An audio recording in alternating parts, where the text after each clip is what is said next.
This podcast episode was originally recorded for the Healing Souls podcast and is being refurbished for your enjoyment. Hello, everybody. This is Natasha Helfer. Welcome to the Healing Souls podcast.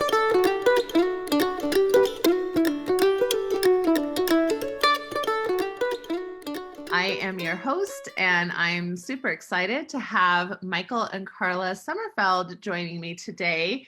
We are going to delve into a conversation about some of their sexual education classes that they've kind of come up with. They live in Canada, and they've presented those in the context of some of their religious communities that they're a part of. And I think that it's going to be really exciting to talk to them and see what they have to say about that. I met Carla and Michael through ASECT training venues. So ASECT is the American Association for Sexual Counselors, Therapists, and Educators. I think I have that right, maybe not completely.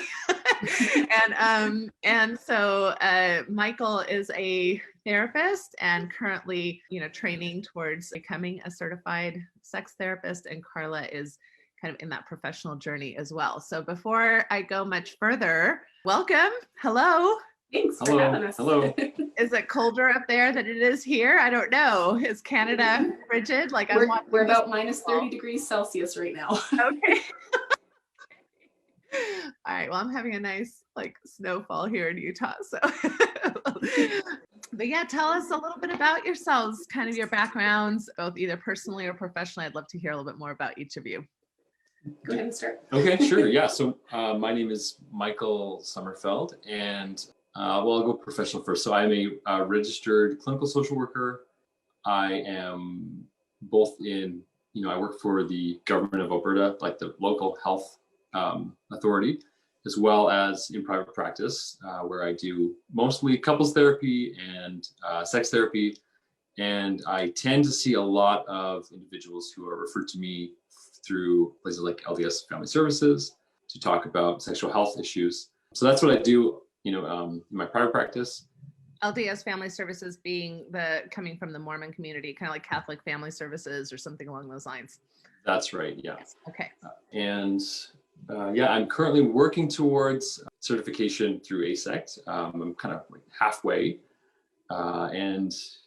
This is kind of a labor of love. I think it's really awesome to talk to people about, really intimate things in their life, like sex and relationships. And for me, it's a privilege. I really enjoy it. Awesome. And this is Carla. Yeah. So, Carla. Yeah, I'm Carla Sommerfeld. Been married to this guy for coming up on 14 years. My professional accolades are much smaller at this point, but I'm hoping to catch up. So I just started my degree, and the end goal is to become a sexual health educator. And if Mike has his way, it'll also be ASECT certified. So we'll see where we get with that. I had the opportunity to attend a SAR with you down in California last January. So just squeaking in with my education right now, but it's a topic I'm very comfortable talking about. We've had the opportunity to run a couple of classes in the past, like you mentioned, and I feel right at home talking about sex. So awesome. I think Carla is already a sexual health educator. She kind of has taken upon herself to talk to whoever she can. She's a hairstylist as well. And, her clients have said that they get a little bit more than just a haircut when they come to you. Good conversations. Oh, I love it. That's the kind of hairstylist I want to go to. Somebody that can talk to me about sex too. Anytime, Natasha. Yeah, that's awesome. I'll come up there. That's good. All right. So that's super exciting. Just, you mentioned the SAR. So I want to explain what that is. So that's a sexual attitudes reassessment. And that's kind of a training that's part of the ASECT kind of certification process, where people are really encouraged to look at their biases, their ideas, their cultural maybe upbringings in regards to their thoughts about sexuality, and be exposed to a lot of other people's ideas and thoughts and have to sit with that discomfort, right? So awesome. Okay, so why don't we start with the two of you telling me a little bit about how you even thought about, or maybe you were invited to, or maybe you approached people in your community in regards to being able to teach about sex? Because I'm assuming you're talking about mainly from the perspective of in your religious community, which I think you both come from a Mormon background. Is that correct? Yep.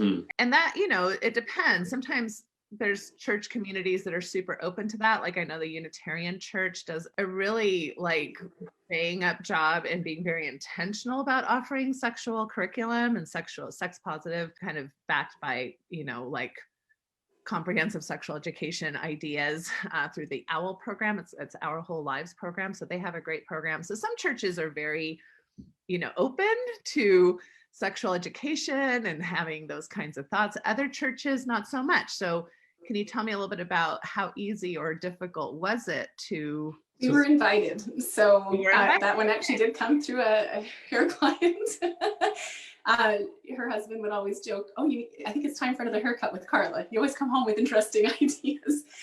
So she was very familiar that this was what my husband did, what Mike did for his profession, and something that I was very comfortable. And they were kind of in charge of putting together a young married adults conference.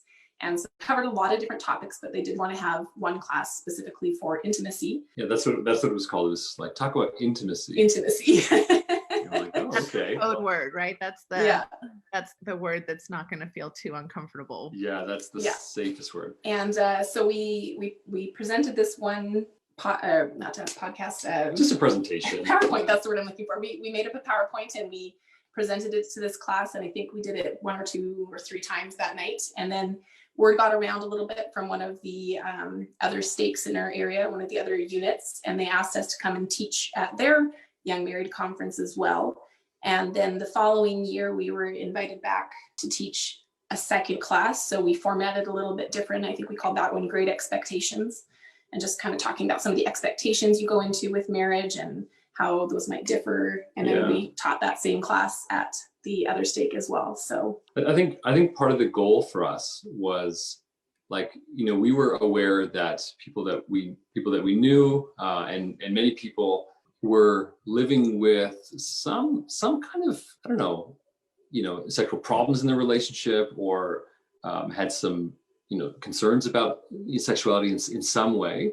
And we really wanted to convey this idea that this can be a positive thing in your life, and just start there, right? And we just really wanted to kind of get some of the nuts and bolts communicated about what it means to have to have sexual health, right? Yeah, and we kind of discussed the importance of communicating about it. And I think I'm not super familiar with a lot of other church cultures, but I know that it's often taboo, even in marriages, that you just kind of let things happen, and you maybe don't really talk about it as much and don't address things. So just really being able to openly communicate about things that you need to or want to talk about, and start discussing those as a couple. Yeah, no, and I really like so much of what you're saying, and it is so necessary. I do think that this is a largely taboo topic still. And I think especially in religious communities, where there's maybe, even just we kind of teased a little bit about using the word intimacy.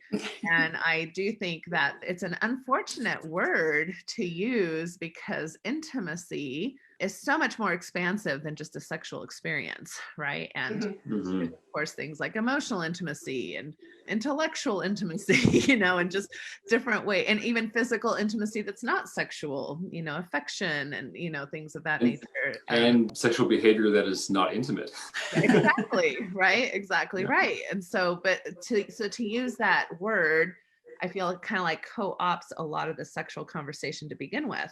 So in that kind of thread, can you tell me a little bit about what you have found to be some of the basic or kind of typical common, maybe perspectives or even hangups, if we want to call it that people are coming into? Because even as you said, our goal was to see this as a positive, right? And you're kind of, my immediate thought was, well, why wouldn't it be a positive, right? That you're excited, in a kind of typical heterosexual, maybe Christian or religious context, to be excited about sex. And yet I think we all three of us know that it's not always positive, and a lot of hesitation or shame or even subconscious stuff can get in the way. So what's your best thinking about some of the challenges that you see a lot of these couples kind of coming into these workshops and classes with?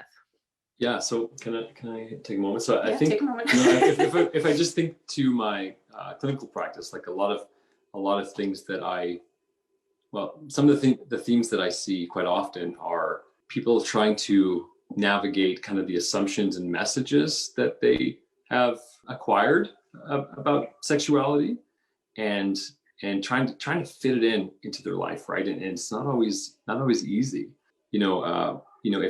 If when I think back to kind of how sex was communicated, like how sexual values were communicated, there was lots of don'ts, right? Like do not touch your genitals, do not touch other people's bodies, do not arouse those feelings in yourself or anyone else. Right. Yeah. And if that's the goal, I think everyone has failed at that, right? But then there's a lot of feelings of shame that come with that, right? So if this is the expectation and not many people have met that expectation, there's a lot of shame that creeps in, right? That their behavior didn't align with their values around sexuality, and many of these folks feel like they're the only ones, right? And so there's a real, I don't know how to say it, but a very like someone might feel like, okay, sex is something I can do, it's supposed to be something that is good, but then there's this like resistance and difficulty of really accepting it as a positive thing. Does that make sense? I feel like I wasn't super clear. No, that totally makes sense. And I do think that in a sense, you're getting to a concept of loneliness, that sometimes when things are taboo or presented in a very kind of prescripted way that doesn't maybe totally fit your experience, like you started off by saying, like some of these expectations, most people have already failed at, right? Like, how are you not going to arouse your feelings, or how are you not going to be a sexual being? And the first part of most, I think, of our sexual educations is about the don't, like when you think about when do we start talking to people about sex? Well, when they're 12 or 13 or 15, right? And yeah, many of us don't want our 12-year-olds or 15-year-olds to be, sexually active, and kind of the idea of what we think about when we think of those terms. And so we're very focused on the don'ts, the dangers, fear-based sexual education. And even if you go back further than that, the original messaging that we get about our bodies, I believe, is a lot about potty training, which again is very kind of like germ-based, yucky-based, like do it correctly, don't be gross. And even some of the first ways that kids masturbate or touch themselves, even before they may even remember, oftentimes they're met with parents who take, like slap their hands away from their genitals, or will have messages that are not very body nor sex positive, right? And so given all of that, there's this loneliness of like, am I weird? Am I different? And now we're married, but it's not like you can just wipe that whole slate clean and then start over. Oh, now let's start the sex positive education, and there will be no repercussions to all of that backstory, right? So when we ran our class, one of the things that I did in advance was kind of reach out to a few people, and I kind of talked to them about like, what were some of the expectations you had going into this? And we took that as an opportunity to kind of address some of them. And we had everything from like, well, I just thought we'd know what to do. I thought it would be easier. I thought orgasm would be easier. I thought we would have like the same interest in sex acts. I think one person said that she just wasn't even comfortable with the idea of being immodest in front of her husband, like coming out of the bathroom on her wedding night and, showing herself. So just like being able to talk more openly with our children in advance and prepare them better, I think will go a long way. And then, Mike said we've taken many opportunities to talk to people along the way. And I think after we were married, realizing how little we were prepared or taught we wanted to change that around. And so we took opportunities to talk to our siblings when they were, about to get married, and friends, and pass on books and information. And we started talking with our kids really young compared to some people's standards, and have fairly in-depth conversations with them. And we talk about things around the dinner table that maybe other people don't talk about. Yeah, I was just remembering we had, like Carla had some people coming over, and we were running a bit late. And so our kids let them in, and they were looking at our bookshelf, right?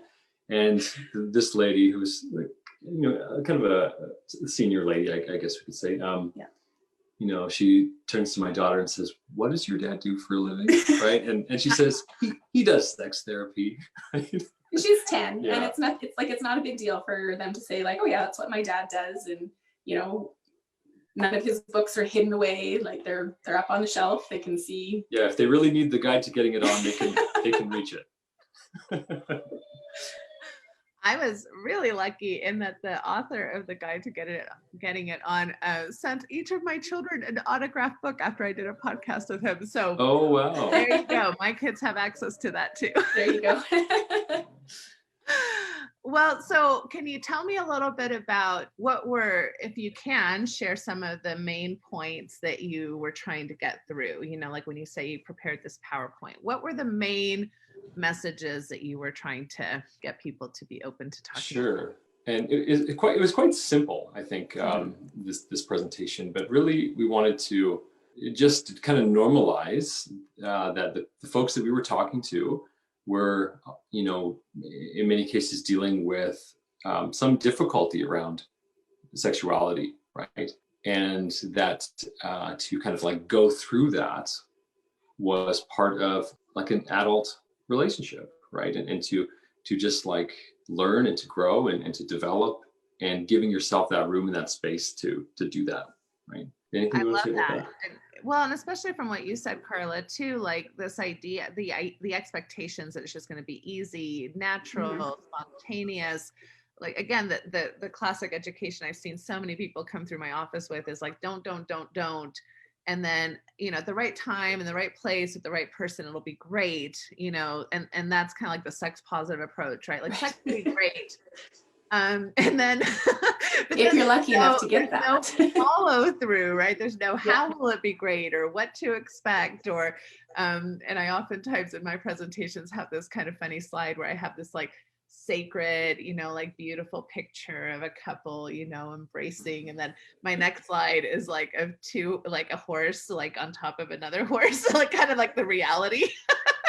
Like the reality is like, you've got two bodies, you've got sweat, you've got semen, you've got, like lubrication, you've got fluids and sounds. Sounds, your partner's face looks kind of distorted. It's like, what is going on?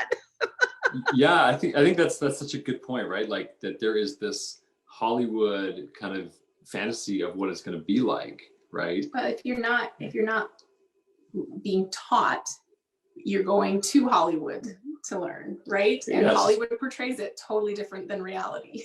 Right. And so no one realized, well, like in these communities that we've spoken to, where most of the people have chosen to wait until they're married to have sex, right? And then there's a lot of like buildup about what that's going to be like. They don't realize that it might be like that horse on top of the other horse, kind of maybe like there's a bit of a learning curve, and they have to figure some things out, right? Like someone might say, "Oh, hey, you're on my hair," or like, or this is painful, or that is maybe not as spontaneous and fun as Hollywood makes it look. Yeah, like there's some learning involved. Yeah, things that I think that are not that romantic, or like queefing, right? Or urinate afterwards, or or in between. Like, oh my gosh, I need to take a potty break, right? Or like just the and to your point, although we know that there are many people who do have sexual experiences prior to a committed marriage, even in religious communities, sure. Those who don't, or who have limited experience, I think do oftentimes miss what I call the build-up process that maybe happens more naturally, right? So they might go from kissing and maybe some light body touch to being naked in front of each other, like from one day to another, right? Without that kind of natural buildup. Yeah, and I've certainly seen folks who have had sexual experiences prior to what their religious culture kind of says is okay. Like it might have been like a super passionate kind of experience for them, but then there's also this, it's tainted, right, with a lot of difficult feelings, and I think like one of the things that I really try to emphasize is that, hey, look, like people who love each other have sex with each other, and sometimes that happens outside of religious values, and can that still be a positive thing for you, right? Like, you know, the fact that you loved each other and wanted to be with each other and were kind of drawn to each other in a sexual way. I'm sure that didn't kind of line up with the religious expectations, but is that also like a beautiful thing, right? And kind of challenging the idea that that there was something wrong about how they got together.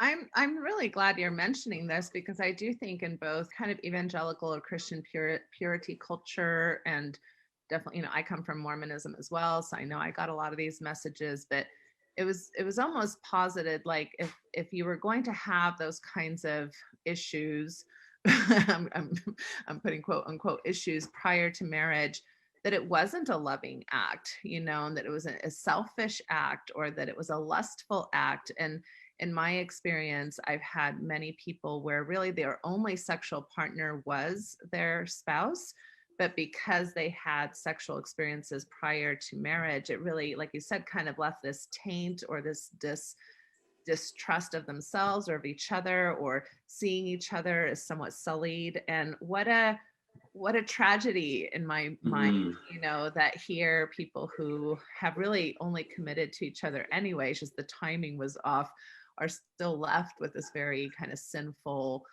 narrative that is really destroying their ability to connect and to celebrate their passion and their romanticism together. Right. Yeah, I love that, and it makes me think of well, you know, Doug Braun-Harvey, right? You know, in those principles of sexual health, you know, let's say in a couple like this, there was the sexual value that wasn't adhered to, but all the other principles of sexual health were like spot on. It was consensual, no one was being exploited, it was safe, both experienced mutual pleasure, everyone was honest with each other, and the only I don't know, the only thing that wasn't maybe where they wanted it to be was that the values piece, right? But we forget to celebrate that couple, right, has done so many good, healthy things. Right. And then not to mention that the sexual values piece isn't a clinical piece, meaning that from a clinical perspective, there's no research to show people who have sex prior or after marriage are going to do better or not better, but it's really a values piece. So what's even more tragic to me about that is that only the people who have those values suffer in this way. Right? So in other words, like other people who get together and live together before they're married and have lots of sex and even had other sexual partners, and they still can enjoy a very connective sexual relationship because their values aren't necessarily about whether or not there was premarital sex, right? That's right. Yeah. It's only a problem for the people who hold the value, like you said. Yeah. So that, you know, that's kind of the things that we were thinking about as we were preparing this presentation. What else, Carla? Can you think of? You know, we'll just kind of talk about a couple of things. Like, you know, we talked about, you know, being willing to be open and vulnerable. And I think what this meant to us was really taking a chance with talking about one's own sexual interests and sexual desires, right? This is what I am interested in. This is what I would like to try or do, or this is what sex means to me, and kind of beginning to open up that communication, because like Carla was saying, kind of taboo prior to marriage for many folks. Yeah, we also talked about like the importance of kind of like holding back all judgment, criticism, or just kind of this, just really open and being able to be soft with your partner's feelings. Like if they're coming to you to express their interests and you're coming back with, well, why would you want to do that? that's not really being soft and compassionate and understanding. So, if your partner's going to open up and try to provide insight and share information about themselves, be open and be loving and be responsive to them as they share those things. And, hopefully in return that they can offer that back to you as well. And just, really vulnerable with each other. And also like having a sense of responsibility for the vulnerability of your partner, right? That if they share something really vulnerable and intimate with you, then you have a responsibility to respond to that in a thoughtful, collaborative way, right? Because that's a risk that person's taking. I love that. And I mean, I think the colloquial way of talking about this, right, is like, don't yuck my yum and don't yum my yuck. Right? It's like, that's how the millennials are talking about it. I wouldn't know. Right, yeah. But I think this is where I think not having the skills or the sexual wisdom, that comes with more of a sexual comprehensive approach is dangerous, because I see this as having a double-edged sword. Like on the one hand, there can be unintentional shaming, like you mentioned, Carla, like, what the heck's wrong with you? Why would you be into that? I don't want to do that. Like, and so your partner who just, like gave you this super tender, scary plate, you're just like, boom, But then the other part of that is when you have this sense that like, well, but I don't really have a right. I need to make sure you're happy. I need to make sure I show up. A lot of times people kind of turn that against themselves and go along with things that they're not interested in, or that maybe they're not comfortable with, because I can't hurt my partner's feelings, right? I can't be honest. I don't have a right to my own sexuality. Really, my sexuality kind of belongs to you and yours belongs to mine, right? We have a lot of ownership, I think, themes around sexuality in our culture. And so they'll actually self-harm in that way by not actually speaking up. Right. No, I had a conversation with a friend not that long ago where I asked that question to her. I said, do you feel like your sexuality belongs to you? Or do you feel that it belongs to your husband or to the church or things like that? And so we had a really interesting discussion about that. And it's a really tough thing to navigate, owning your own sexuality and speaking your desires and the things that you want. And you have to be careful when you're discussing with your partner, when they're sharing their desires, if it isn't something you're comfortable with. And so that's why we talk so heavily about like really opening the lines of communication and understanding that you got to go back and forth, and you each have to be comfortable sharing your desires, but being respectful of staying true to yourself and trying to find a balance and kind of compromise through there. Right. And that each partner has like a valuable equal voice in that regard. And I think, as I'm thinking about this, what we did without saying this is what we were doing is we were challenging the gender expectations that come with conservative religious kind of frameworks, right? That men are like the stereotype is that men are sexual animals that just can't help themselves, right? And boys will be boys type of that's right. Dogs gotta hunt. And I just get yeah, right. And then so it's the job of the female partner, to make sure that she's taking care of his needs, because that if she doesn't, then he's going to go and get his needs met somewhere else, right? So, I think that that messaging has crept into a lot of relationships where it's kind of like this managerial type of relationship where the wife feels obligated to kind of like meet the needs of her husband, and then it just kind of can carry on that way, right? And then there's this problems with desire and other things that come from that, but I think that gender expectation really sets it up, right? And I think we were trying to maybe flip that a bit, right? And to make sure that each person knows that what they want, what they feel, what they desire is valid, and women have sexual desires, right, Carla? Yeah, well, and like I've talked with, yes, we do. Like I've talked with another friend who was, just talking about how she's really not enjoying the sex she's having. And I says, well, have you voiced up about the sex you want? And she says, I just feel like I have no desire. I don't even know what I want. And so we kind of started talking about the context with which we're being offered sex.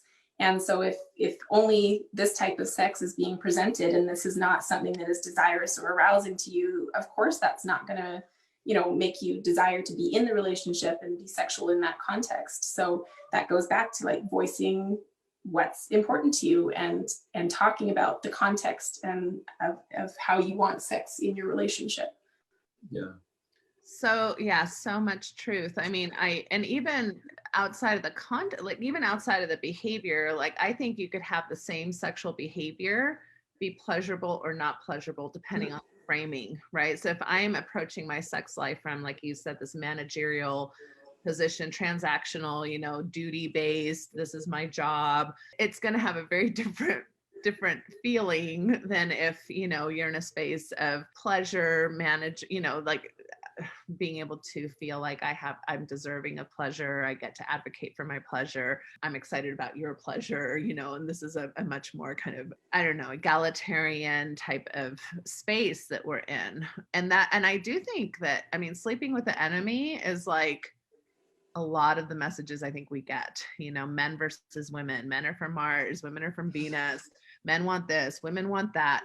It really sets you up to kind of come into these long-term relationships with so many ideas about your partner that are just full of myth and folklore and very harmful approaches to really making a long-term heterosexual relationship work.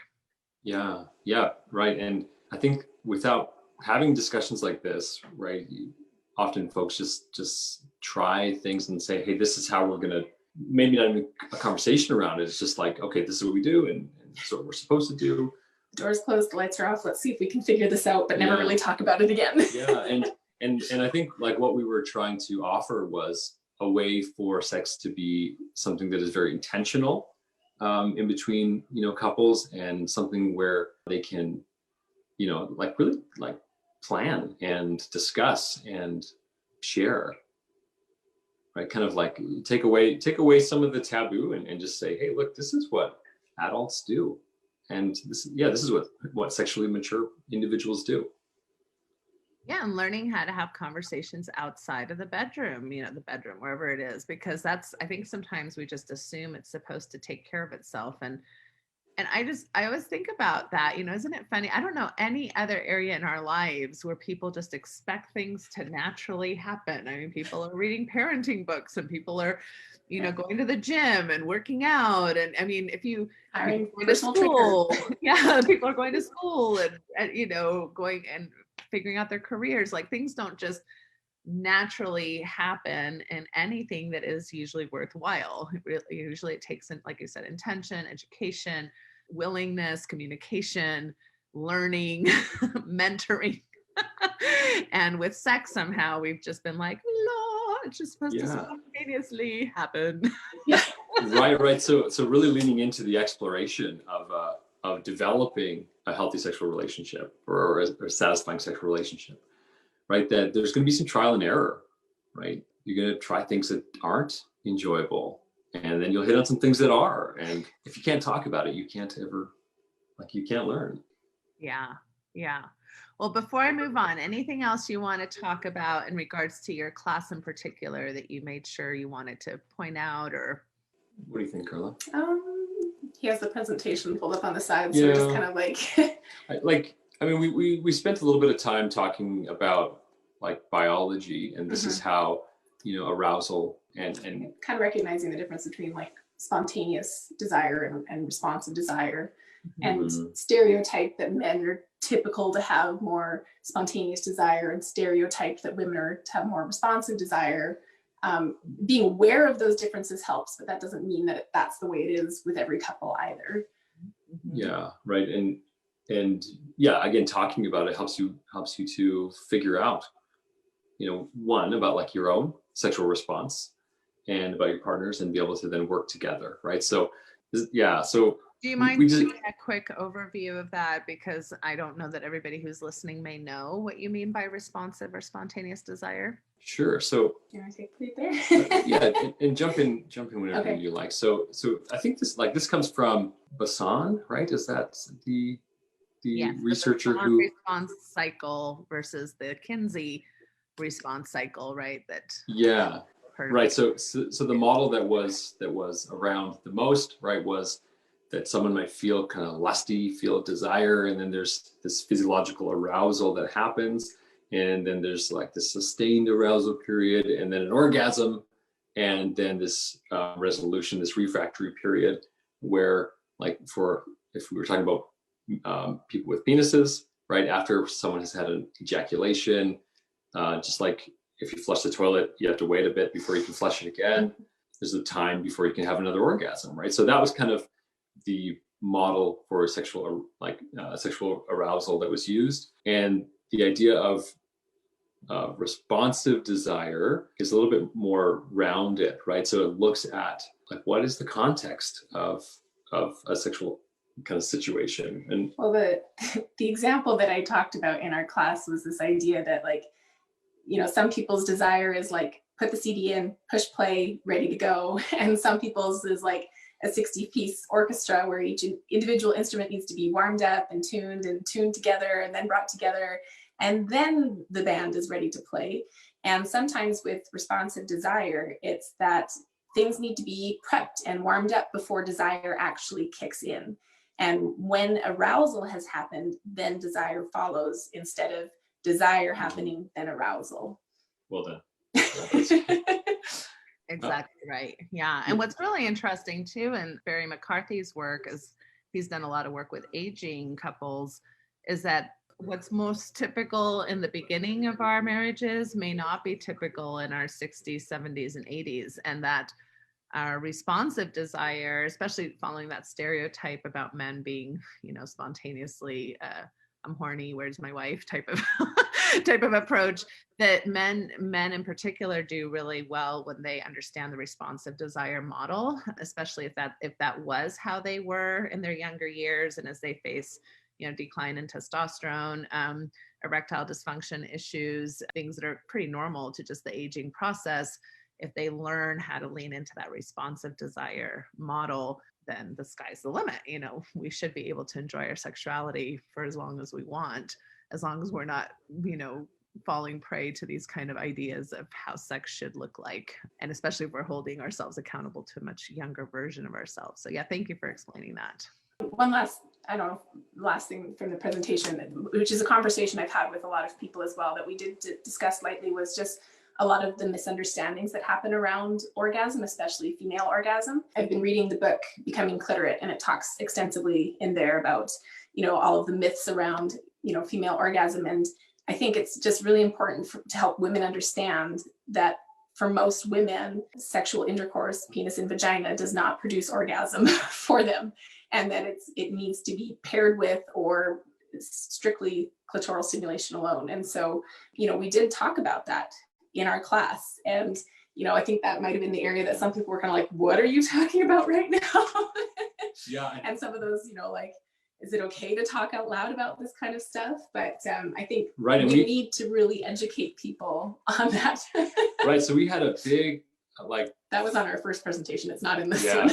but filling up the projector, we had this big vulva diagram, right?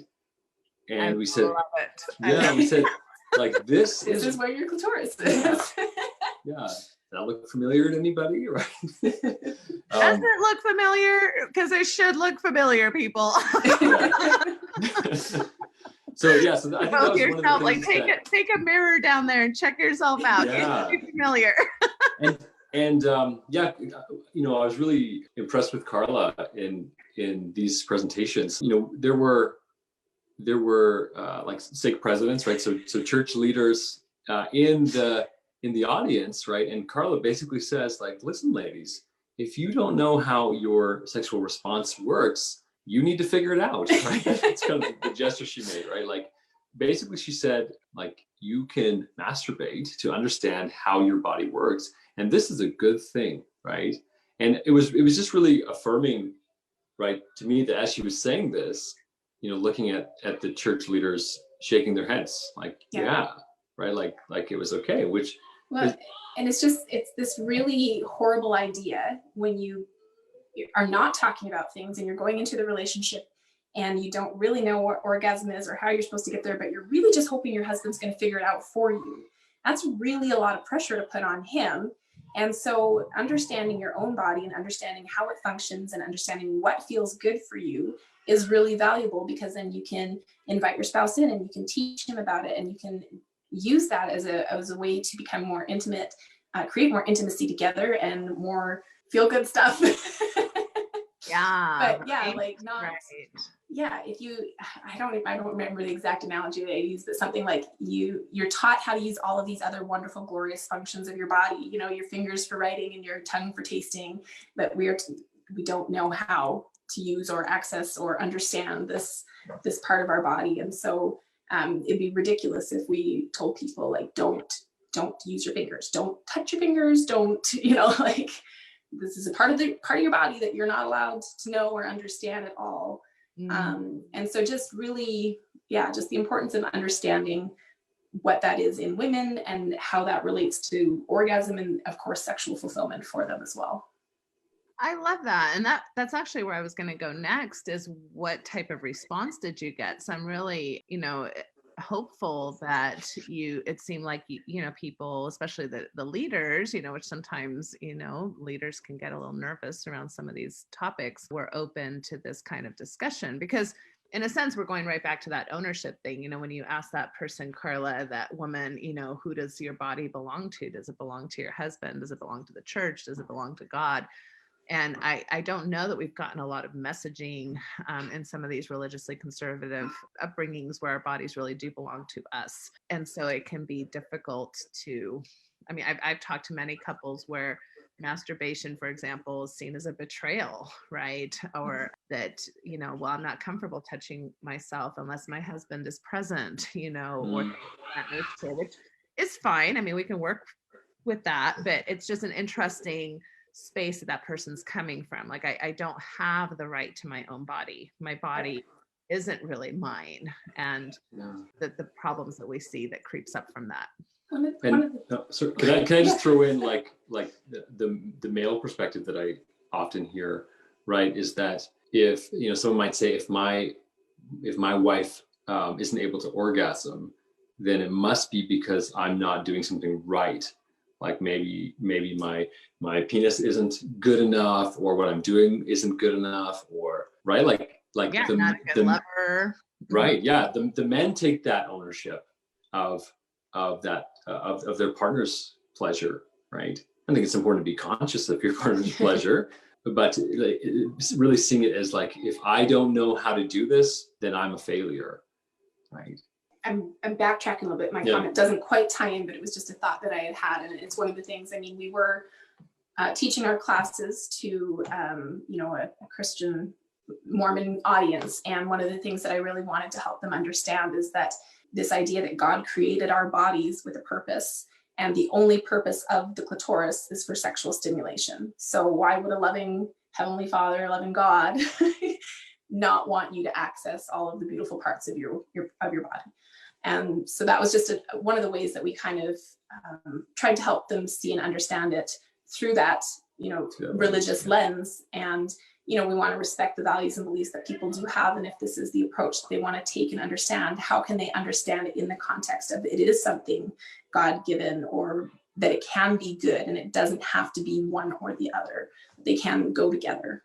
Yeah, that's really lovely. I think every religious tradition has a lot of potential for both sex negative and sex positive framings, and I remember listening to, for example, a Jewish presenter at an ASEC conference and talking about some of the teachings that if you're working, within a Jewish population, you should be kind of aware of, because then you can, just like you can take those same teachings and see them from a sex negative perspective, you can also see them from a sex positive perspective, and helping people within those frameworks that are really sacred to them or have a lot of meaning and spirituality tied to that within that same context, you can see it from a space that's really going to be more relationally healthy. not only from your marriage, but relationally healthy for yourself, to have a better relationship with yourself, in your own body. And so I really love any time that we're able to talk about those framings, especially in a way where we acknowledge that that's not for everybody. And yet if it has potential meaning for you, and reframing can really just be such a good part of creating a new way to delve into your sexuality as a couple. So thank you for that. I really appreciate that. Okay, so why don't the two of you tell me a little bit about the response? So were people like looking at you with eyes wide open and like running out of the room screaming, or were people like Mike mentioned, the one that we did, it was actually the state president that came up directly to me after and said, thank you for your presentation. This was really beneficial. So that was validating and good to hear. One of the things that we did right at the start, because we knew how kind of taboo of a topic it could be, is I wrote my cell phone number on the board and said, I don't know any of your guys' cell phones.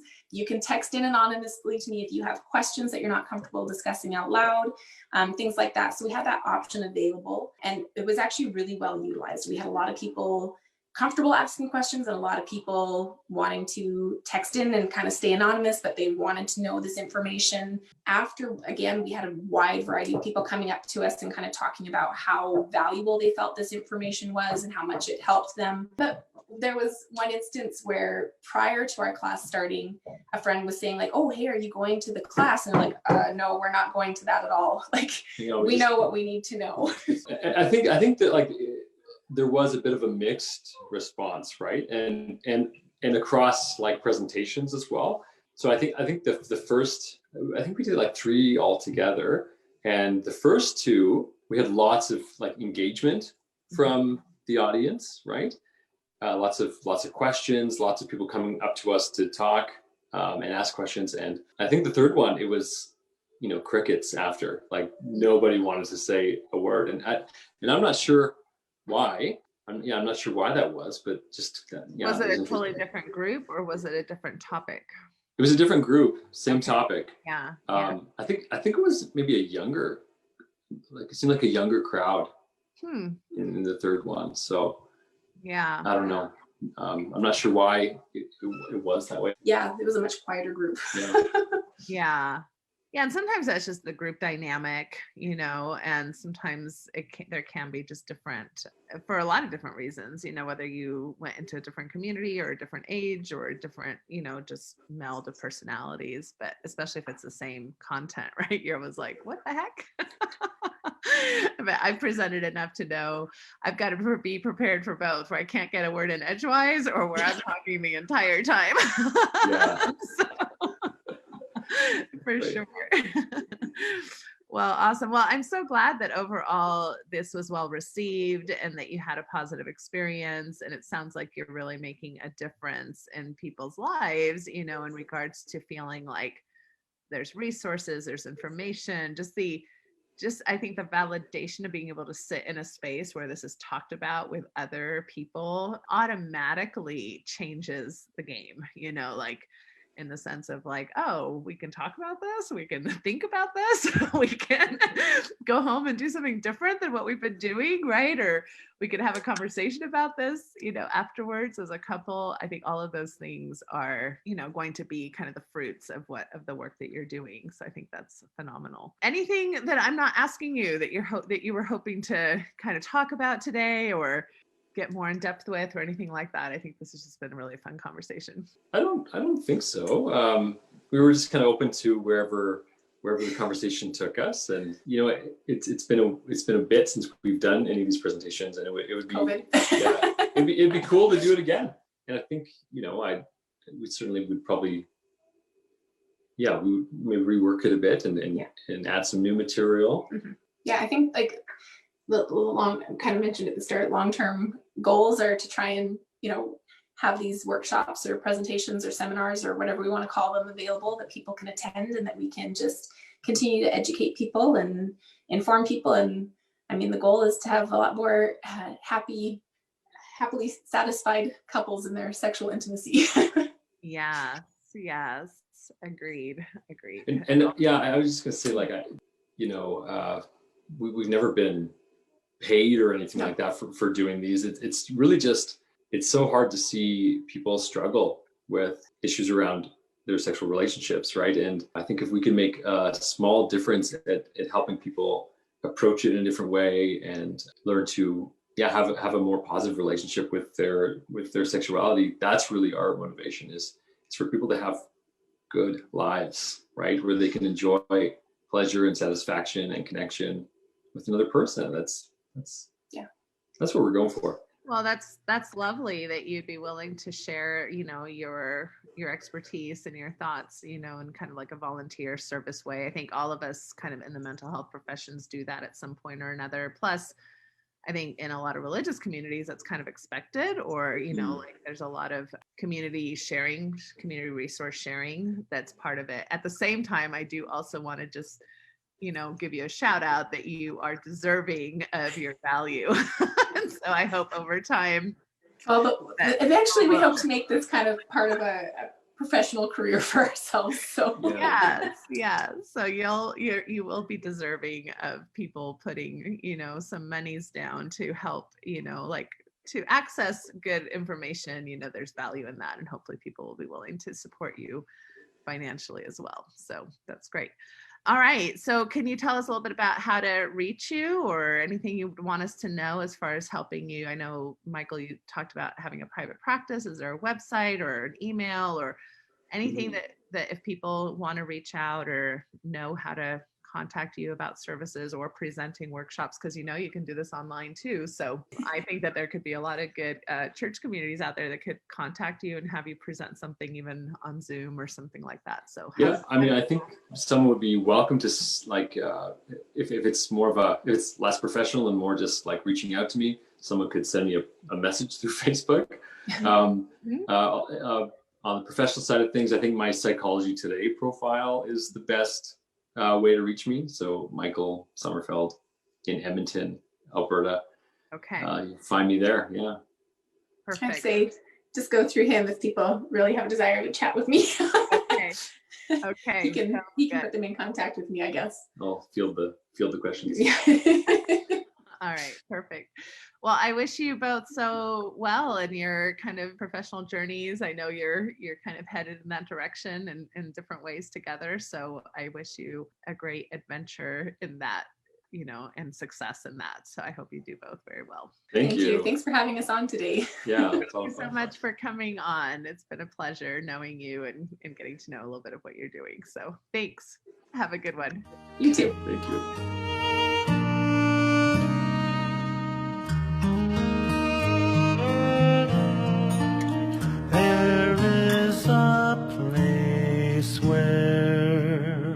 Time slows to nature's pace, and there is space there to find yourself in her embrace. Some places should be left alone.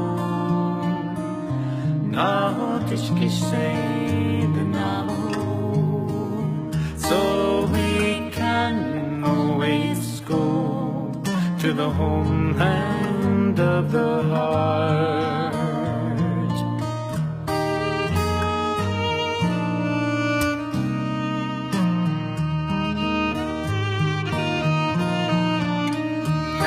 10,000 years of our human history etched on her canyon walls, alongside Earth's mysteries.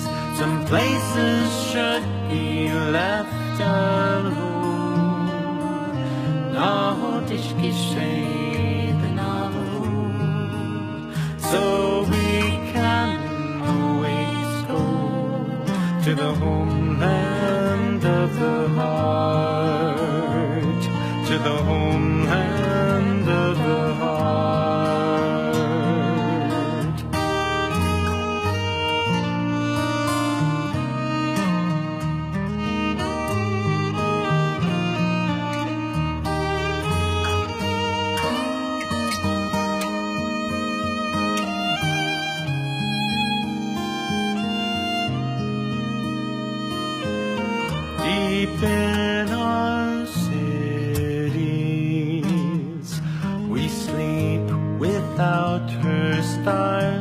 yet still her presence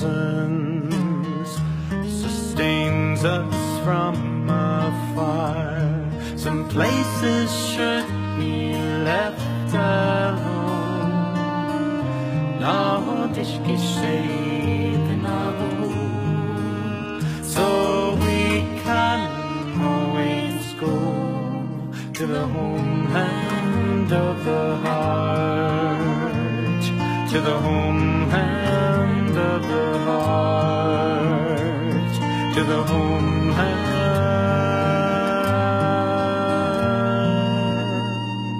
of the heart.